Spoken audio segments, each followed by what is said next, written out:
নিম্নলিখিত কোন বন্দরটি পূর্ব উপকূলে অবস্থিত নয়? কান্ডালা। গ্লাস বা কাঁচ নিচের কোন অ্যাসিডে দ্রবীভূত হয়? HF। সবচেয়ে ভারী মৌলের নাম কি?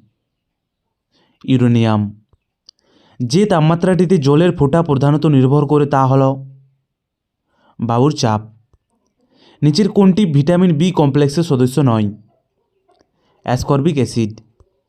ছত্রাক হলো এমন উদ্ভিদ যার অভাব ক্লোরোফিল। কাবাডি এবং কারাগাম কোন রাজ্যের সাথে সম্পর্কিত? তামিলনাড়ু। নিম্নলিখিত কোন স্থানে গোল গম্বুজ অবস্থিত? কর্ণাটক। নিম্নলিখিত কোন ব্যক্তি বলেছেন ভারত একটি আধা ফেডারেল রাষ্ট্র? KC হোয়ার।